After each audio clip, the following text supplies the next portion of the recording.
topic came up about training in the summer, really through my own work with the athletes that I'm coaching.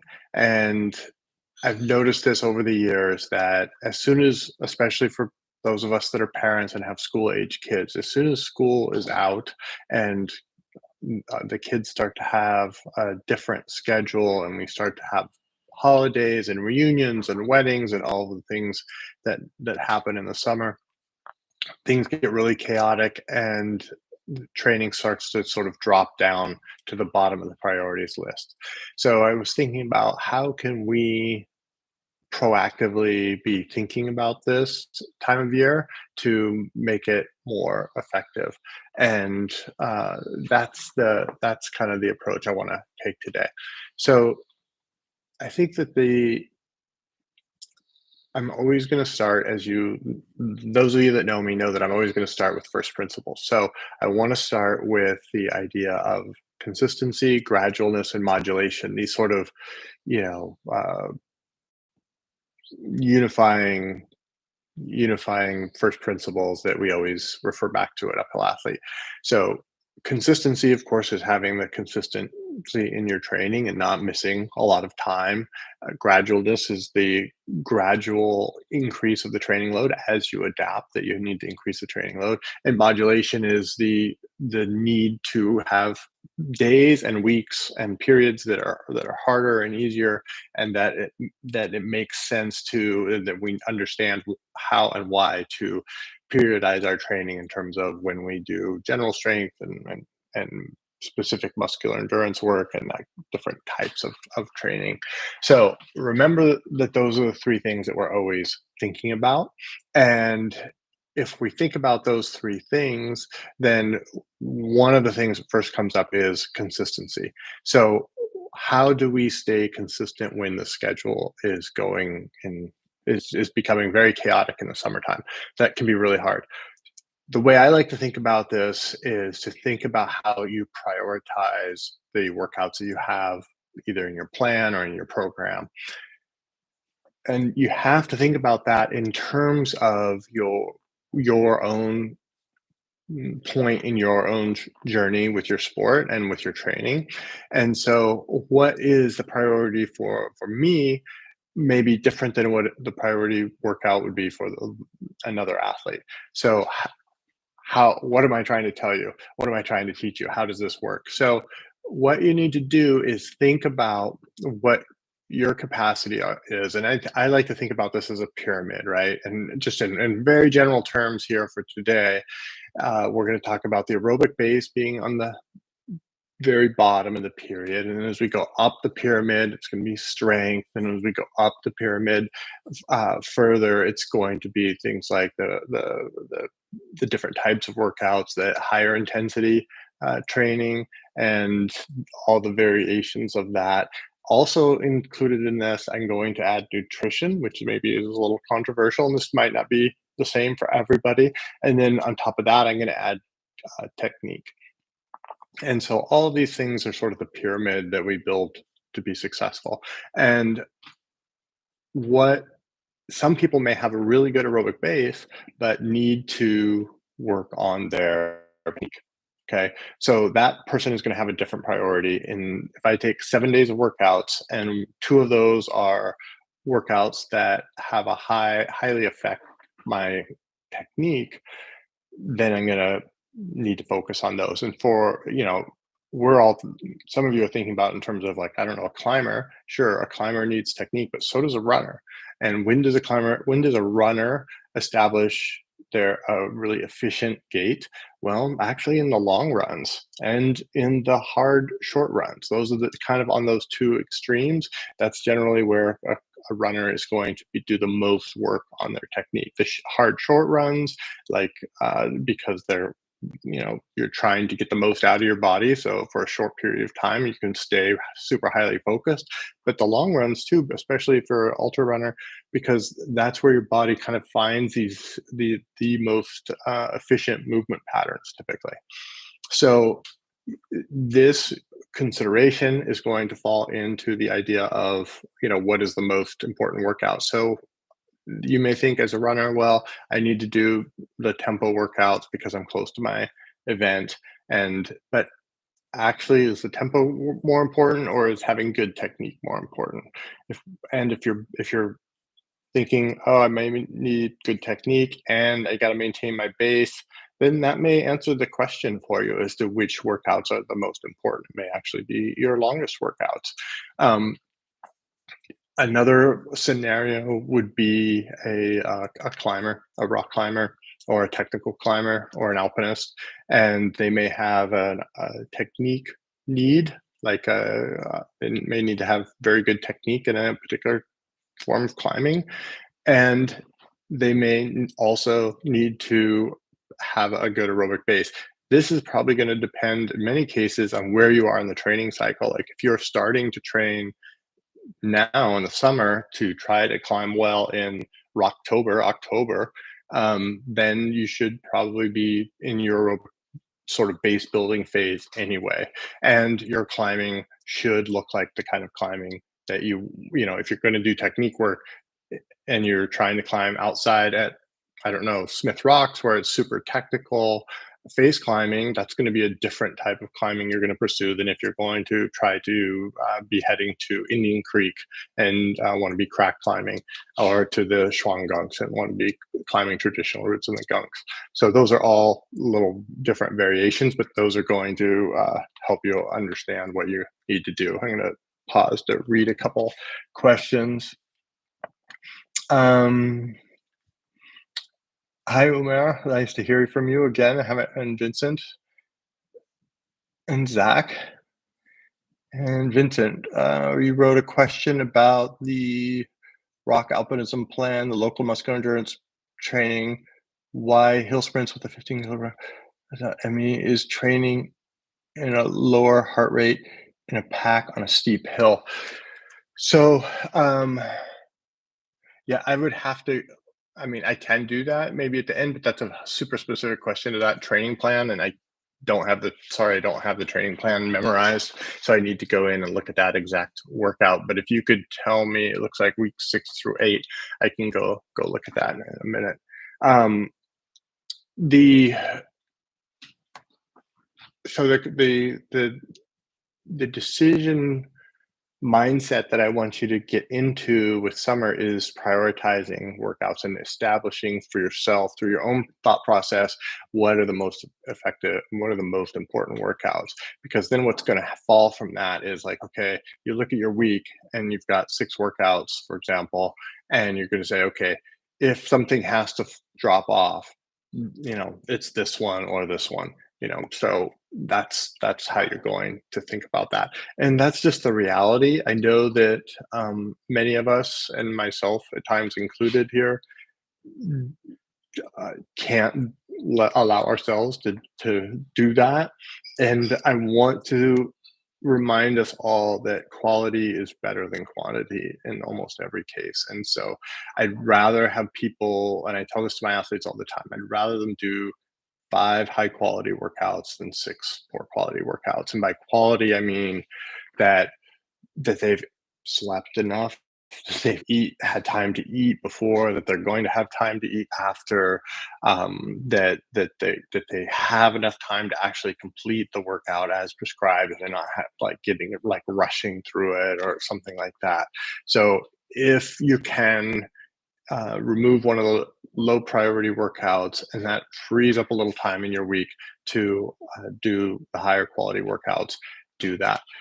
The other piece that I wanted to mention, because it's something that I've been having fun with, is the kids. Like one of the things that uh, I've noticed with my kids is that when they see me being active, whether it's going out and going for a run every morning or going to the gym, they've gotten interested in that. And my 6-year-old sometimes goes for a run with me, and it's I can see how this is establishing these patterns and these interests at a young age, and it wasn't anything I did specifically as a father. I was just showing up as myself, and those guys started to get into it with this. And now that they're not in school, there's a lot more of that. So I've been struggling because I want to go to the gym and I want to just do my strength workout. And I don't love going to the gym. And I just kind of want to bang it out. But, my 9-year-old wants to go to the gym with me now. So I end up kind of going to the gym with him, which is great, right? Like, I mean, it gives me a real opportunity to teach him how to do movements correctly. And, you can really see with children, they're just building proprioception, body awareness. If you try to show them how to do a proper movement, like, he can't, his brain can't process the instructions into the correct movement, but I can physically show him how to just do like a military press. And, his body has some of the same limitations as my body. His shoulders roll forward a little bit too. So I can show him, things I've learned about that. So I think that that's actually something that's been really fun for me this summer. And this is the first summer for me that that's happened. Some of you may have older kids.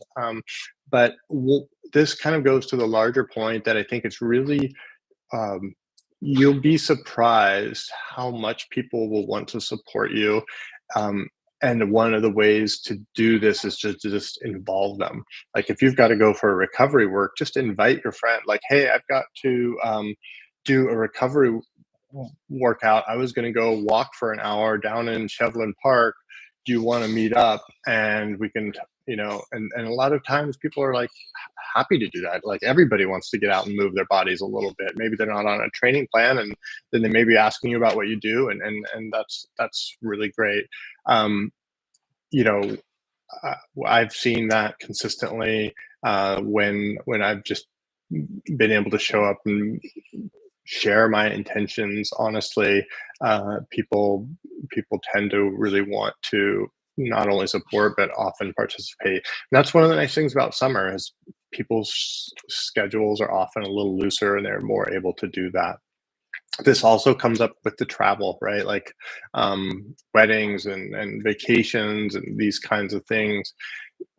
Again, people are going to be available and want to join and be able to join. And I did another video that is in the YouTube library about how to find things like running routes using Strava and heat maps. I still think that that's I haven't found a better way to figure out where to go for a run when I'm traveling. And in August, I'm going to be doing a kind of a road trip up to Vancouver Island in British Columbia with my kids and Laura. And I'm sure we'll be using Strava to figure out like where the good runs are, when we're there. So I think that that's another really great tool just and if you need, I think that I don't know anymore if Strava, I have a premium account, so I'm not sure if that's a premium only feature or not. But that's another thing I wanted to address. Um, and Vincent, I'm going to have to go into that training plan to answer your question properly. But Bill asked about combining training and objective outing. So yeah, so this is a great one. And correct me if I'm wrong, Bill, but what I'm imagining is, you're training in the week, but then you want to go, I don't know, you have a slot booked for climbing the Emmons Glacier on Rainier 2 weekends from now. And how do that's maybe not your main training goal, or maybe you're going up to the Tattoos range and you're going to climb something there. You're going to go to into Boston Basin or whatever. How do you, even with these smaller objectives, you're going to go up to South Early Winter Spire and climb the South Arret. It's a 2 hour approach. It's 2 hours for the climb. It's an hour to walk down. Like, how do you build that into your training? Well, I think that the easiest way to do this is honestly just to do it as a workout and just plan it as your long workout. And I think that this and allow it to be messy, right? Like maybe your long workout is scheduled for the weekend and it's 2 hours, but you're going to go do South Early Winter Spire and that's a 5 hour day. Just record it and see how you recover. And that's where a little of this self-coaching comes in. Like if you go do that and and the day goes smoothly and it's not very stressful and everything works out well and you're not particularly tired, you can probably just continue the rest of your week as according to the schedule.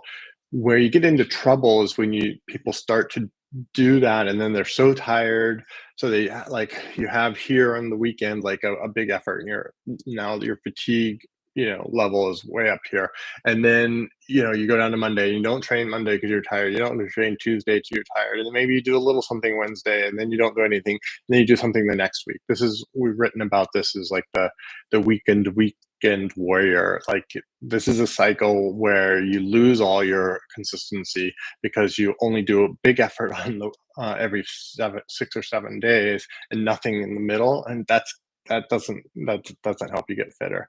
So does that answer your question, Bill? Does that help?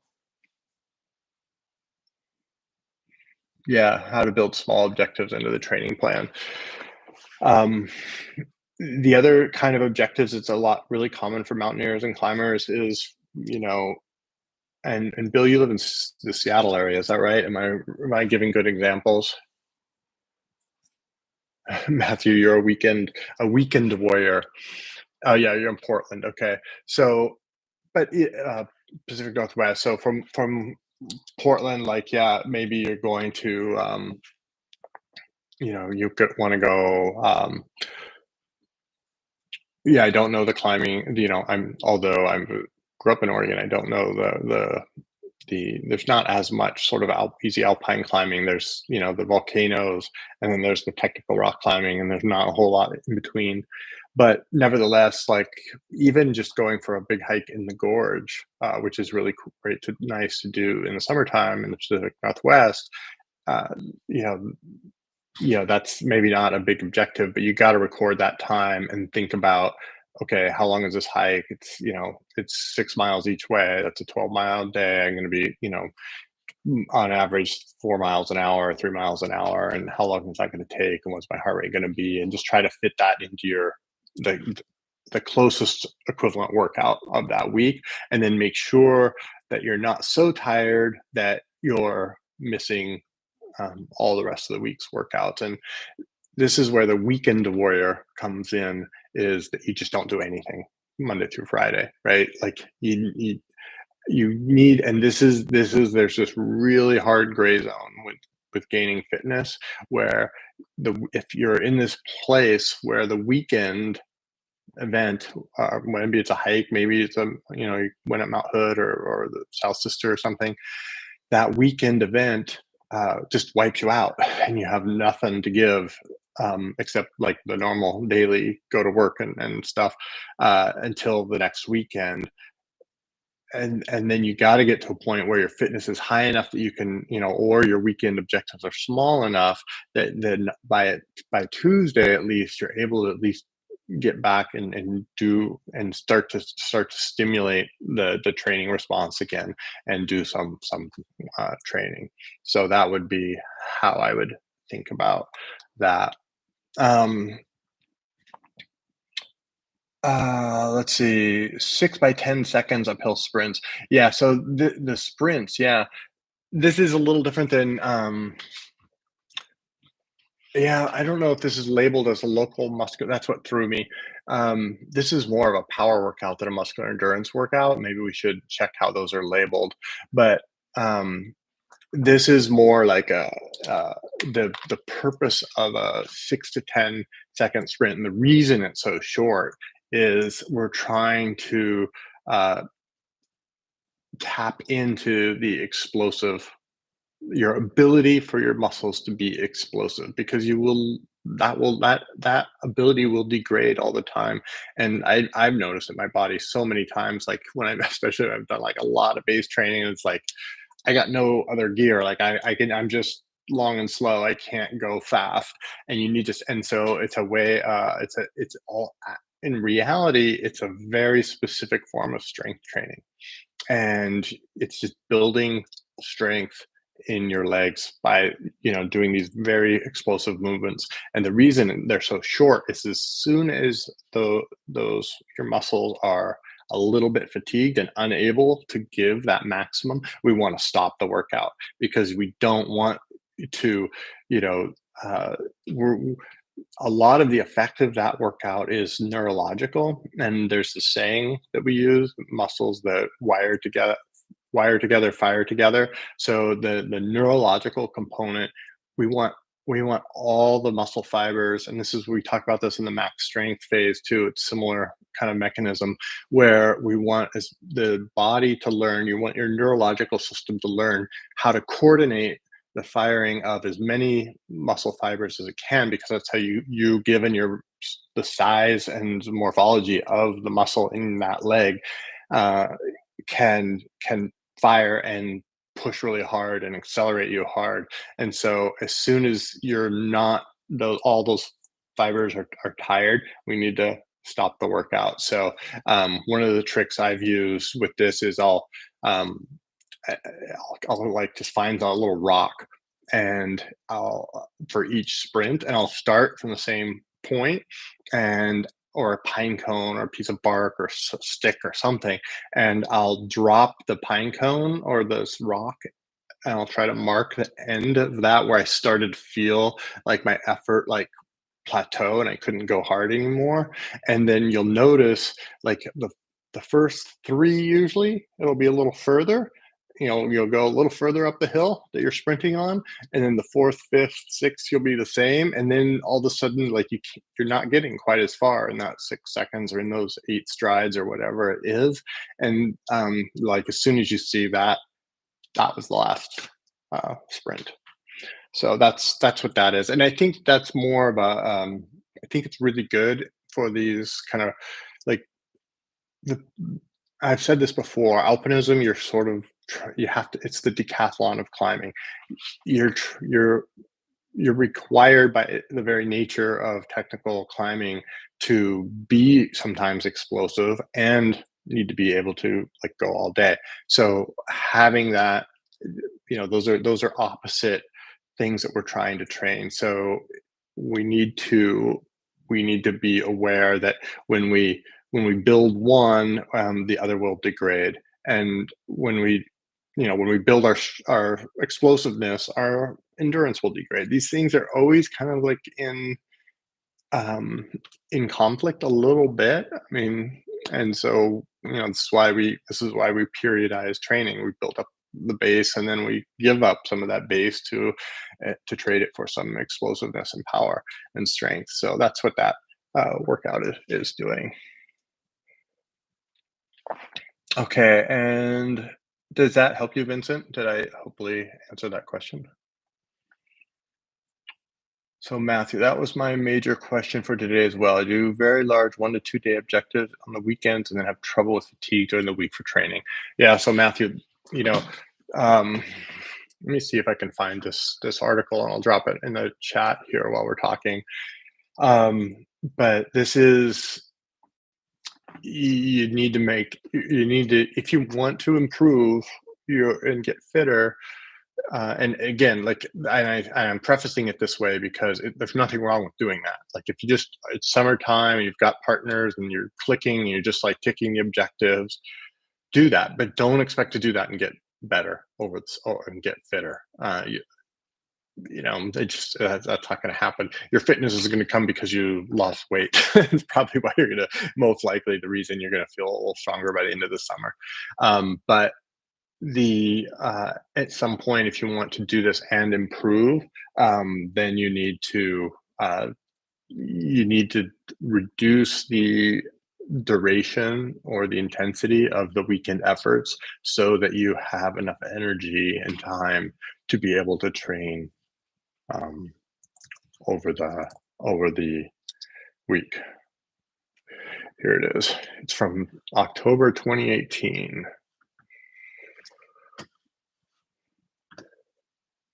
Yeah, Scott originally wrote this, and I also updated it a couple years ago. It's a true, good. It's still true. Randy, have any thoughts on the merits of bicycling year round to establish and maintain aerobic base, or do you perhaps think that exercise should be weight bearing to have any value? Great question, and um, you know, here's the way to think about this, in my opinion. Um, it's not an either or. Both can be fine. I also like to bike, and I actually started incorporating a lot of cycling in my training in my professional kind of climbing years, at a certain point because my training volume got so high that, I c I needed a different way to do recovery, and so I started doing recovery on a road bike, and, I prefer that personally over a mountain bike because I like to just be able to zone out and just, like, you know, go for a few hours on an easy spin and come back and feel better, and it was also when I was living in Bend, Oregon at that time. Bend, it's really hot there in the summer, and so oftentimes my training volume was really high. It would be like spring, early summer. I'd be going for an expedition in July or something, and with cycling, I could go early morning and go to my long. I need to do a 2-hour recovery workout. I could do that on the bike. So that's my experience. Sorry for going into my experience. For generally speaking, um, we want to think about again, like as we progress from through our training, as we if we're if we're training, it depends on what we're training for. But I'm going to assume that we're training for an objective like a trail race or mountaineering objective or something like that, or at least that we just want to get better over time, right? So the closer you get to your goal, the more the training looks like the objective. So the closer you are to your trail race, the more your training is going to look like, needs to look like trail running at the pace you're going to run on the kind of terrain you're going to race on with the ups and downs, with the trail surfaces, all of that. So the time to do more cycling is in the early part of your training cycles. So if you're training for Aconcagua, and Martin and I just did a podcast that's being released soon about how to train for Aconcagua because Aconcagua season is just around the corner, and we're getting people. We have people training for this mountain, for this expedition, because these expeditions are December, January. So now in the summer, yeah, if you want to do your volume on the bike, there's nothing wrong with that. Um, we need to transition at some point to footborne because you don't ride your bike up Aconcagua. You don't ride your bike on the trail race. So that's where the crossover will fall down. And you see this also another way. Another challenge is transitioning from, say, for example, trail running to ski touring, or from ski touring to trail running is actually usually the harder transition because you're used to going at this very slow, relatively slow pace that doesn't have any kind of eccentric loading and bouncing and of running, and you're just trying to start to run, and like the first few weeks of running after just ski touring all winter feels really rough. And it's the same with cycling. Going to running or to hiking, you're gonna need to start to transition that. So that's how I would approach cycling.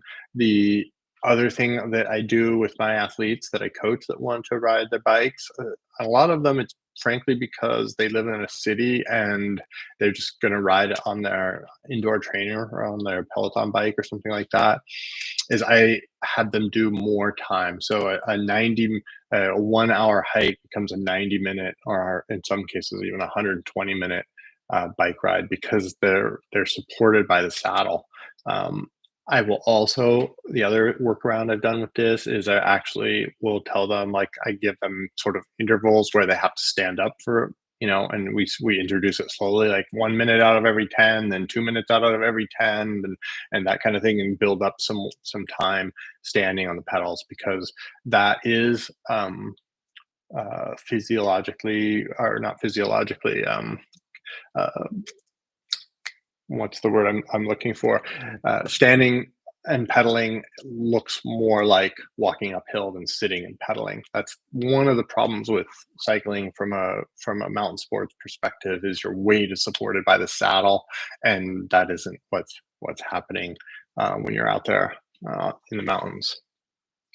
Hey Ed, thanks for joining. Randy, does that help answer your question about the cycling?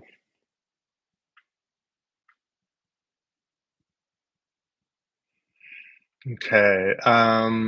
And Zach, opinion on someone with extensive alpine rock experience can add alpine snow and ice climbing 30 minutes away from Rocky Mountain National Park. So you must live in like Lyons or someplace.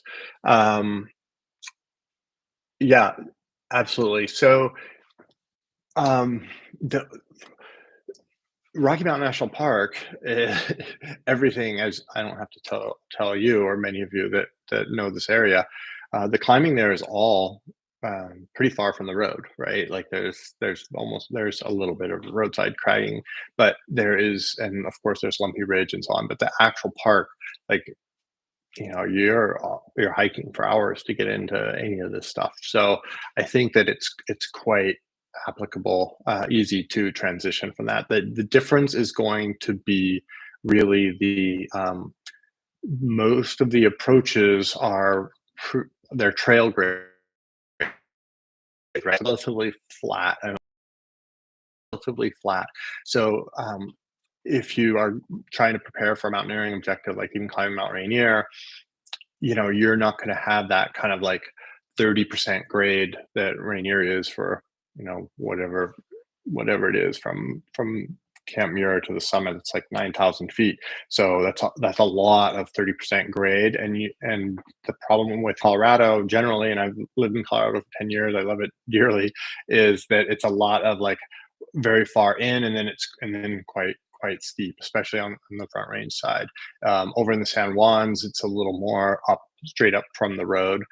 So in the southwest part of Colorado, so that could be an option.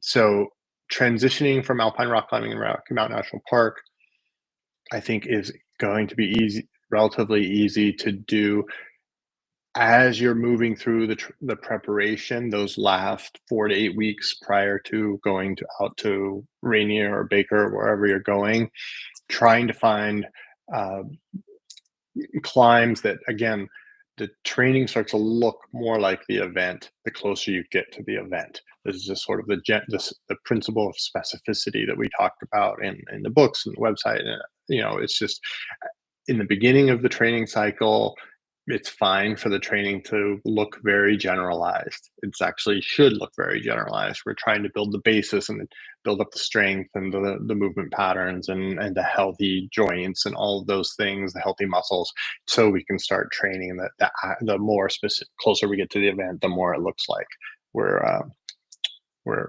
the more the training looks like the event. So hopefully that's helpful.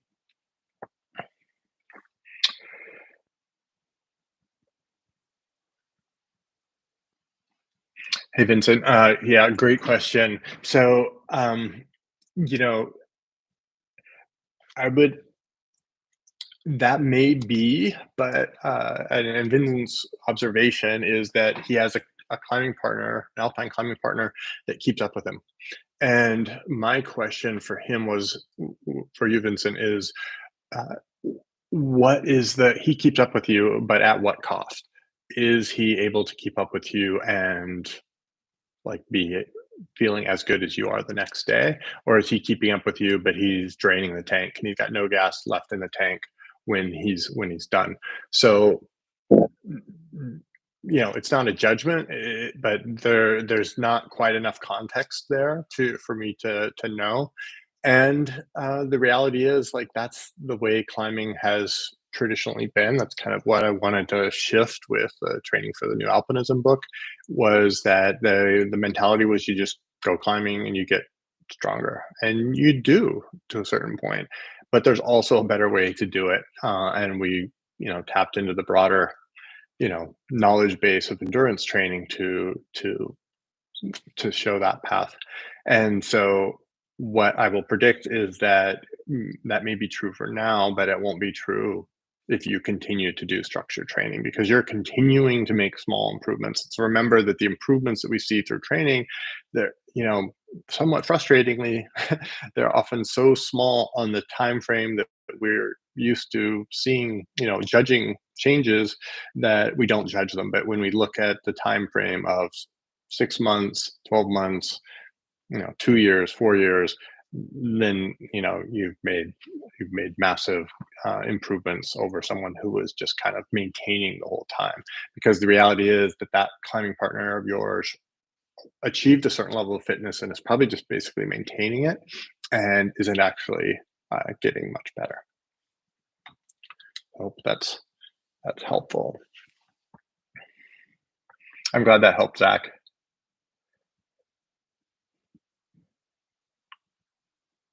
Oh, Olympia, Matthew, you're in Olympia.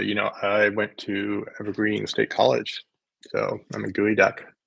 Graduated from in 1995, so I know Olympia and I know the Olympic Peninsula quite well. So, uh, you have no technical rock ice climbing experience. Um, oh wait, I saw there's somebody said something about +1 to Megan Cook's question. I don't see Megan's question. Oh, there it is. Sorry, Megan, I accidentally skipped over you.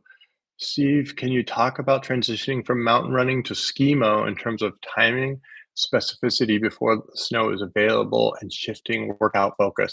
Yeah, um, Matthew, I'll come back to you about the Olympics and Olympia, but let me circle back to Megan's question here because it's a good one. So, yeah, the I have some videos on the YouTube channel, Megan, and I'll go look for them right now and see if I can pull them up while I'm talking. But one of the things we talk about for skimo that I think is actually super powerful, we borrowed from Nordic skiing, is this idea of sort of ski striding and hiking with poles and trying to like stride out, use the poles, and you're not quite running, but for skimo, especially like if you're really want to do well with racing, the tempo has become so high and it's a little bit like cycling in the sense of the really good cyclists, their tempo, their pedal strokes, their cadence is super high, and it's the same with skimo now. The cadence of the ski movements is so high it's almost like running, but it's still exaggerated compared in terms of the length of the stride compared to running. So doing some hill strides with ski poles is a really great way to transition. And I would start, as soon as the timing is going to be pretty individualized, to be honest. So it's hard for me to give you a really specific recommendation on when you should uh, transition to that type of training. Uh, or and I shouldn't say type of training, it's just a modality. So if you're still trail running and you've got some trail races that you're doing, keep doing that. But once you're over that, through that phase of your year, and you're like, okay, I did my last trail race, then I would really start to incorporate these hill strides and running with the striding with the ski poles, and that will really be helpful, I think. Let me see if I can find this for you.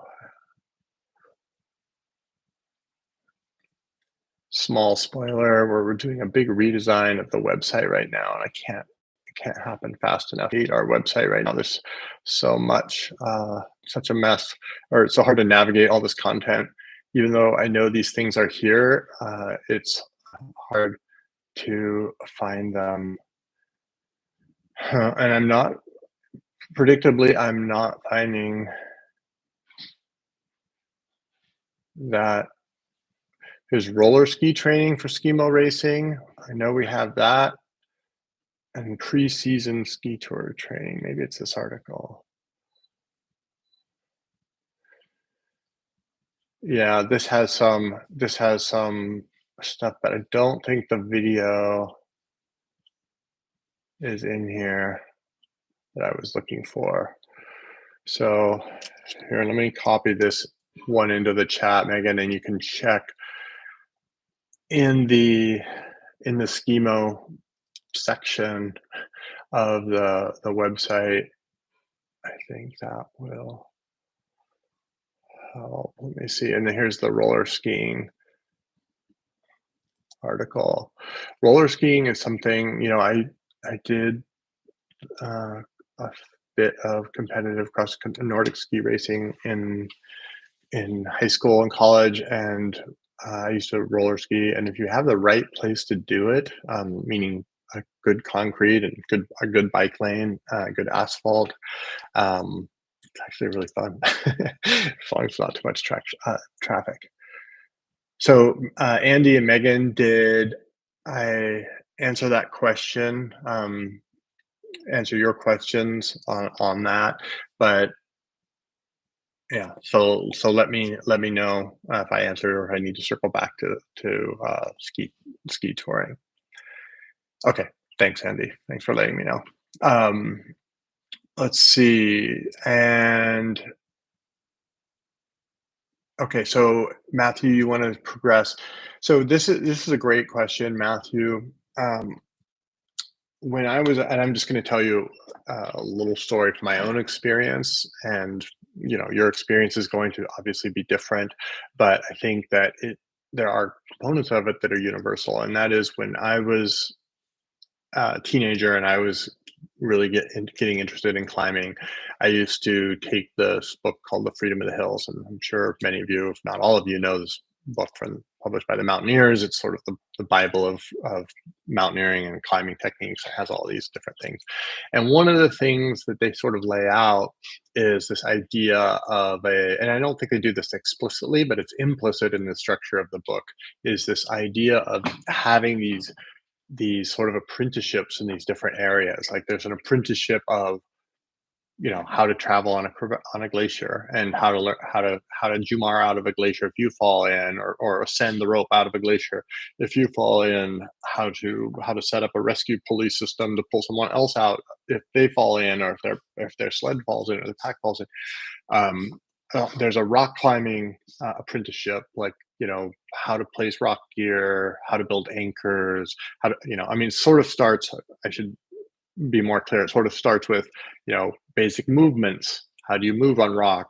How do you place your feet? How do you use your footwear?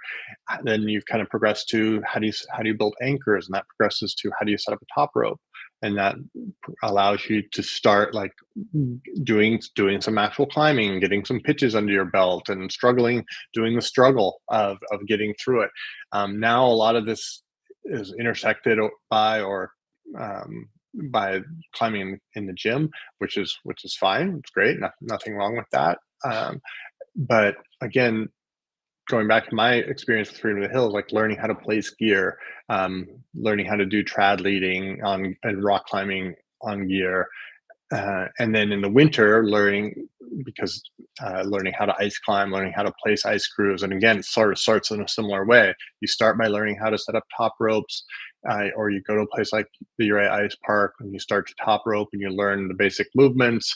Then you start to learn how to place gear. Then you start to do some easy leads. You start with like low angle ice and start leading, and you work your way up to steeper stuff. You try to travel to different places to get exposed to different types of climbs, and you're looking for grades, right? Like I remember, for me, I wanted to climb like all the 5.9s at Smith Rock. Like that was a goal of mine for a while, and I wanted to climb all the 5.10As, and I wanted to climb all the 10Bs. And you know, by the time I climbed all the 10Bs, I was able to climb the 10Cs, and by the time I climbed all the 10Cs, I could climb the 10Ds. And that was kind of my approach, and I think that still has a lot of validity in how you build these skills, because moving into alpine climbing is incredibly complex, and you need to have all these different skills in all these adjacent areas like ice climbing, rock climbing, mountaineering. Yes, they all involve ropes and carabiners and belaying, concepts of belaying and securing ourselves, and managing risk and all of these things. But when you drill down on them, they're all very different. You can be the best big wall climber in the world, and you might not know how to get somebody out of a crevasse.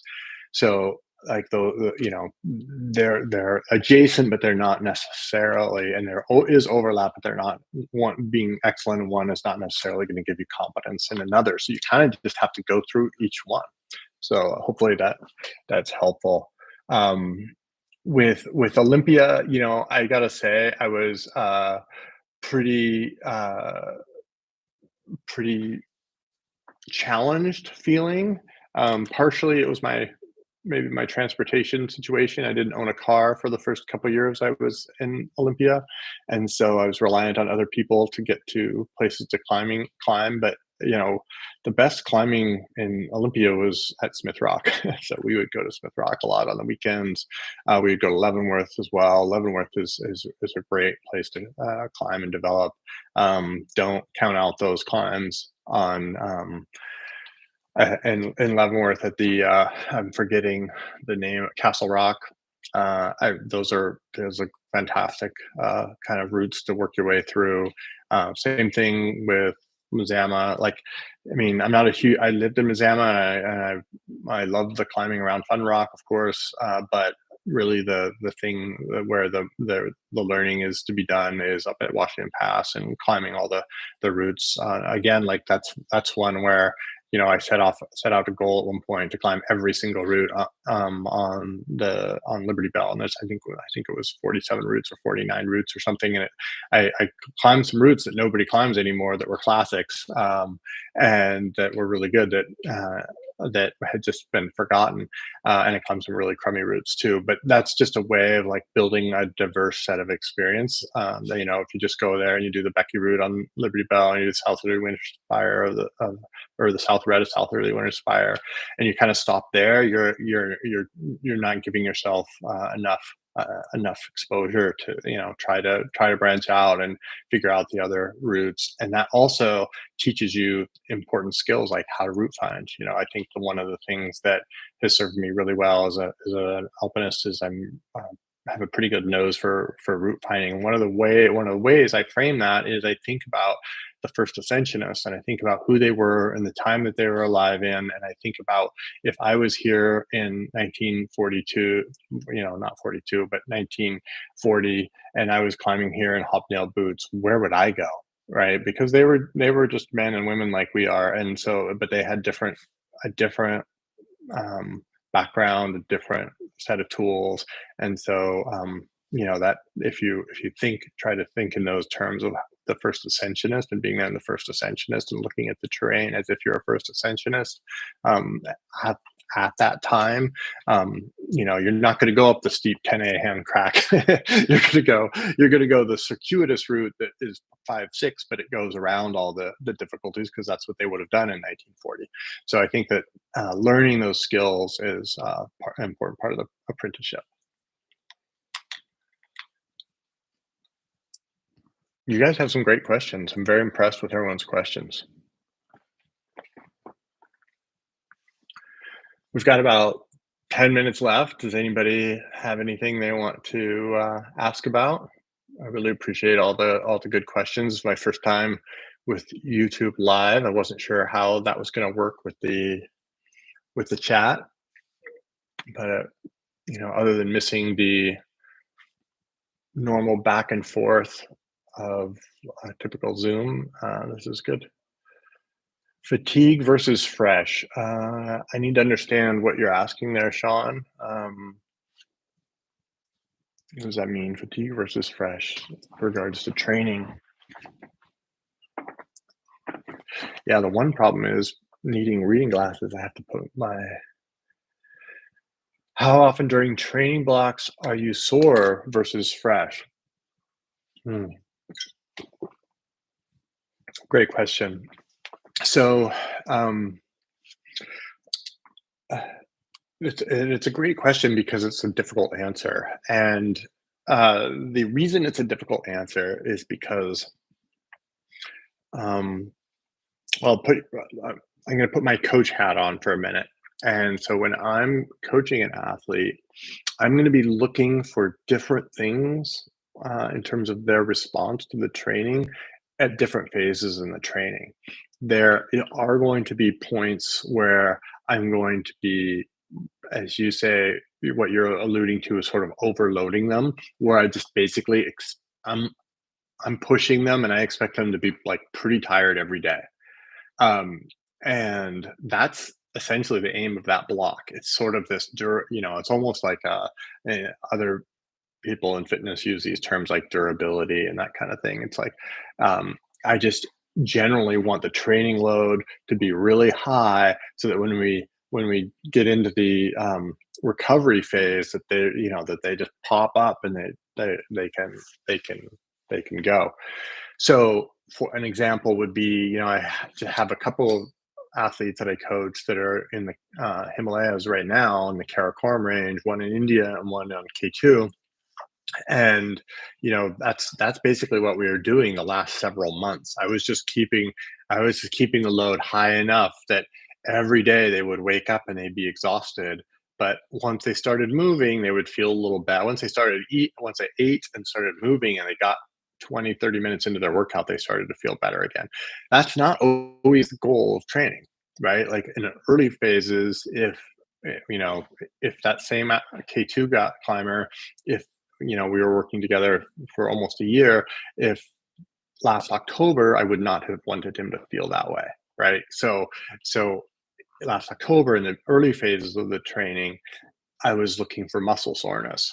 I was looking for areas of weakness, things like that that we could address and balance out before we got into the heavier training. So I don't know if that makes sense, but that is kind of the idea. Oh, hey, Ben. uh, Ben, this is Coach Ben Morley is on the call. Great to see you, Ben. And he mentions moose hoofing. I don't know. We should do a video of you moose hoofing, Ben, because that is like a more explosive. And I don't know, Ben, that might be something we did a little later or closer, like late, if there's no snow in December still and you're trying to get ready, uh, and get your level up so you can be more competitive or whatever for a schemo race. That might be a good tool. Um, Brendan, Brendan, I assume you're a mountain guide. Find it easy training preseason. I find it easy training during the season. It's hard to keep balance. Plenty of zone 1 and 2. Where should I focus my effort to fill in the gaps? Muscular endurance, sprints, or gym? Um, and Ed or EJ, I see your question. And Frank, you're very welcome. Um, so Brandon, it's a tricky question. Um, I think it's a good one of the problems with training as a mountain guide, or I should say the primary problem for training as a mountain guide, and I've coached mountain guides that and is you're not in control of y- when which like your 7 day schedule and how much zone two you're going to get on which day and for how long, and even to some extent to what intensity, is not up to you. I mean, you may know that you have a summit climb scheduled for a Saturday, and you know that how that's generally going to go. But on the other climbs that you're leading throughout the week, it's going to be a lot harder to know. That varies a little bit. Obviously, like, as a mountain guide, I've worked in places like Tetons. There, it's relatively predictable. Places like Rainier, it's relatively predictable. Places like the Alps, it's really very difficult to predict because you're responding so much to what the weather and conditions are, that you're like often making last minute decisions like, oh, we have bad weather, so we have to go over to Grand Paradiso, or oh, it's dry now, so we're going to go to the Matterhorn, or like those kinds of things. And so it's really circumstantial. Guides in Rocky Mountain National Park, um, you know the bane of existence there is the afternoon thunderstorms and trying to get up and down before those happen, and make sure you're not exposed to the risks of being hit by lightning. So there's a lot of variables in there. So um, one of the things, the way I try to frame this for mountain guides a lot of times, and this is highly individual.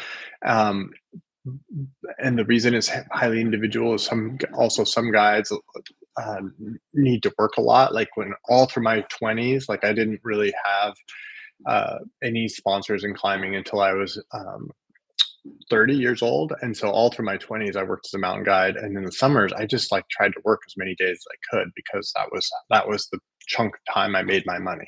And then I was going to go climbing in the fall. Now that wasn't, I didn't know anything about structured training then. That was just how I approached it. So the reason it's tricky for guides is, and the approach and the mindset I suggest people take is the idea that um, that's sort of like your general conditioning phase.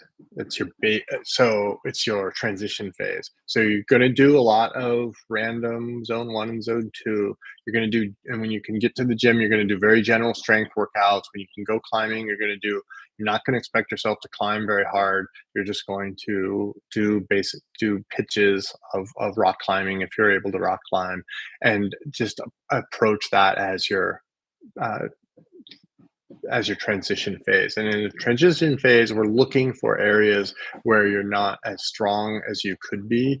And like you're looking for muscular imbalances, you're working on your flexibility, those kinds of things. And then once the guiding season is over, then you kind of going into your base phase. So that's the way I try to look at that.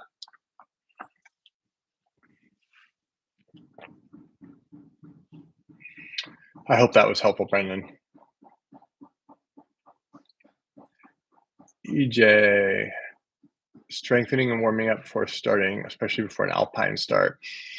Yeah, I think that the one of the ways that I do this, EJ, is I just start really, really slow when at an Alpine start.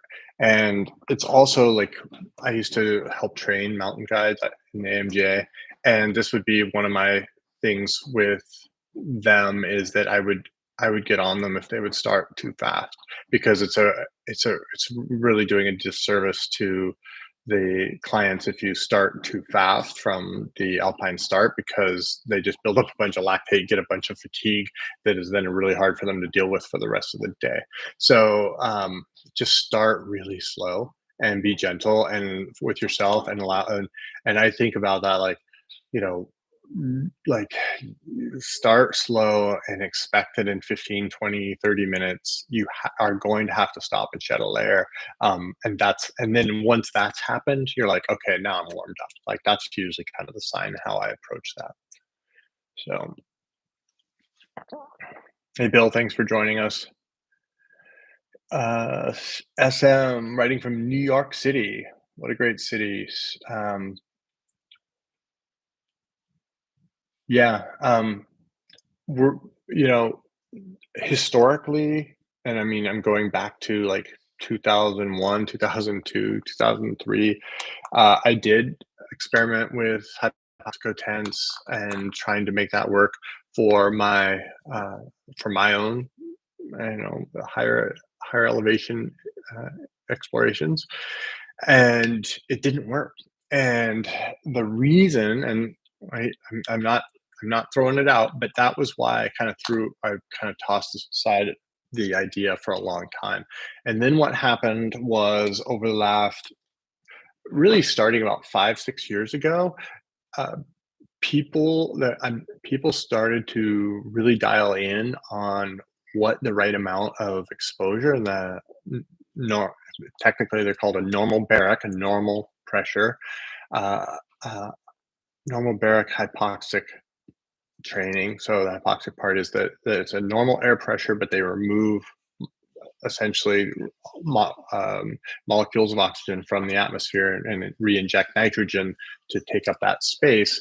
And so it's not exactly the same as altitude in terms of what's going on around you in the air you're breathing. It's just that there's less than 21% air, or less than 21% oxygen.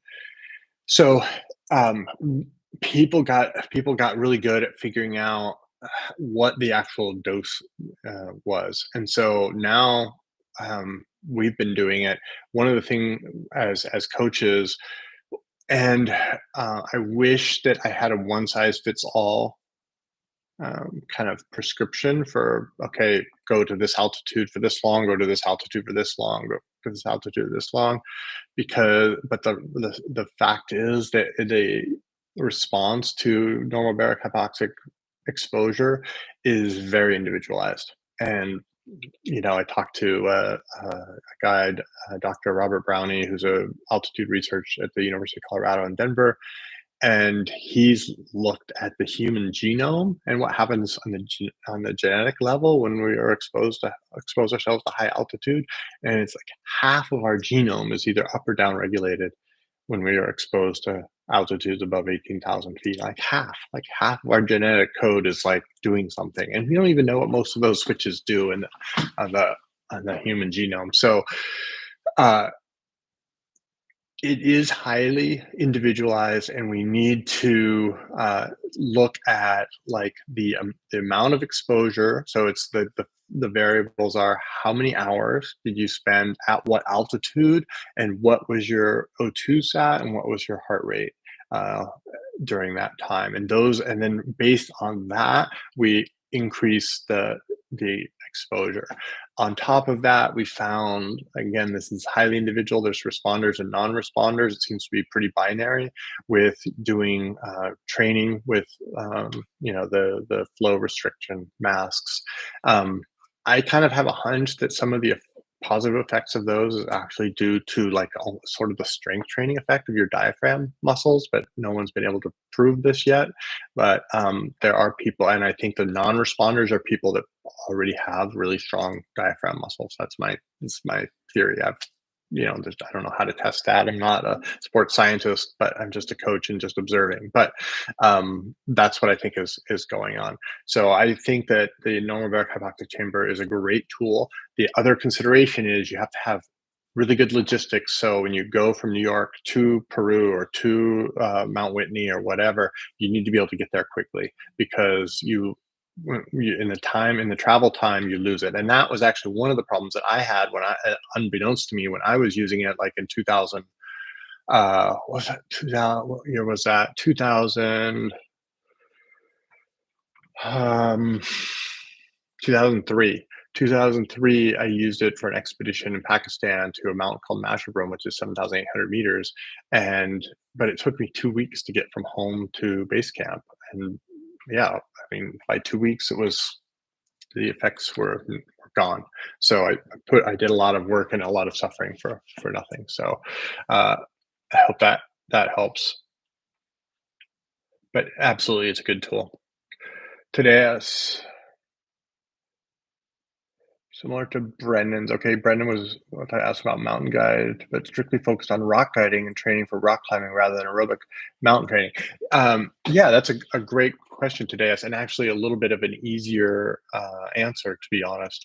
And the reason is that guiding rock climbing, um, it does not fatigue you in the same way that guiding Mont Blanc or Mount Hood or Mount Rainier does, in the sense that, like, you can, a lot of rock climbing guiding, let's say you're in Red Rocks and you're doing Frogland, that's not going to put a lot of stress on your, A2 pulley, right? Like it's just not. So, and Frogland is like one of the best routes in the world. Everybody should climb it. It's amazing.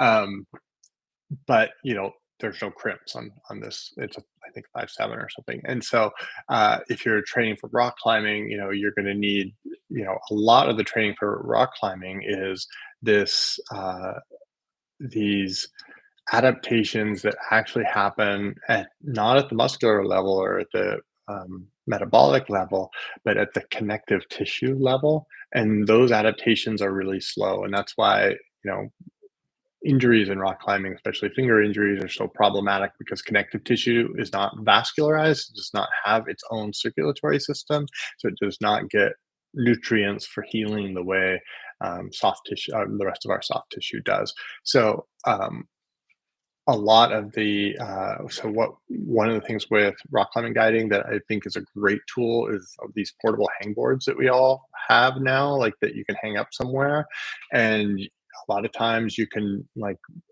maybe even find a way to squeeze in a hangboard workout, during a day of rock climbing guiding, especially if you're able to set up a top rope. Maybe it's not going to be perfect, but I mean, honestly, like people find it pretty interesting. Some of the clients will probably be interested in what you're doing. You can help educate them about it. That's part of your role as a guide too. Like this is part of rock climbing. At some point, you're going to start to be limited by your finger strength, and this is how we can train and develop that. The other piece of rock climbing guide or rock climbing excuse me, the other piece of rock climbing training is the technique piece. And I think that this is harder to train, but probably if I could choose between having perfect technique or being really strong, I'd way rather have perfect technique. And I think that there's way more upside to it, but it's really hard to do this. One of the ways, my kind of um, somebody I look up to a lot in this area for rock climbing training is Josh Wharton. And one of the things I learned from him is, and he took this from football and mainstream sports, is he watches YouTube videos of really good people rock climbing. And there's a ton of them now, right? Like you can go online and you can find videos of Alex Migos and Tommy Caldwell and all these great rock climbers doing things, and in many cases you can even like go on some of those same routes and try their routes, and you can video yourself and you can kind of do some movement analysis, and you can like, oh wow, you know Chris Sharma is like, I mean, he has incredible technique when you actually like drill down and look at it. Like I watched him on a 513D that I was trying at Smith Rock, which was way above me. I never got close to it, but I tried it a few times, and it was really interesting to watch him. He was trying to flash it, and his tech, like the things he came up with in his technique, and he didn't quite onsite it or flash it. Were really interesting, and I was just like, oh, okay, yeah, like I'm still like a beginner, and he's just got this huge library of technique and for rock climbing and sport climbing that my body doesn't have. So I think that there's a lot of upside to that. And one of the double-edged swords of this is the climbing gym. I think the climbing gym develops a lot of really bad habits. I think you, as you get to be a certain level of rock climber, you start to really understand the value of really good route setters. And really good route setters are honestly relatively few and far between. I don't want to criticize route setting as a vocation. I know that we need people to be setting routes, but like really good route setters can turn a gym into just like a place you can kind of go and just thrash yourself, to a place where you can go and actually like really learn how to move on rock. And so I think some of I've climbed really great routes indoors in Boulder, Colorado, and in Salt Lake, and in Seattle. Bouldering projects. So there's some really great route setters out there, and they can really turn you on to some good technique tips. So hopefully that's helpful.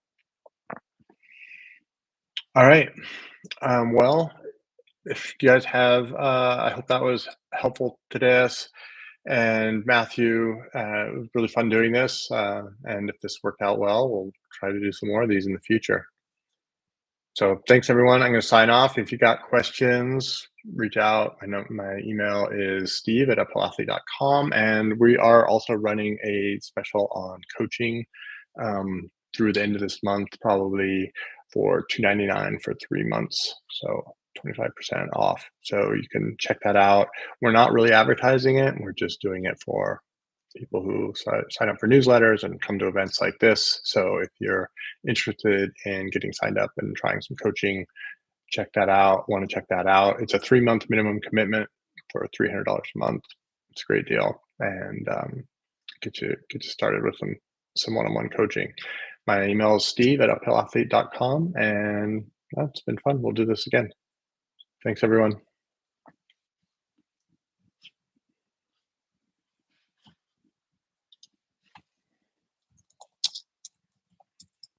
Don't hesitate to send questions to my email. I'm always happy to help people. That's what I like to do. So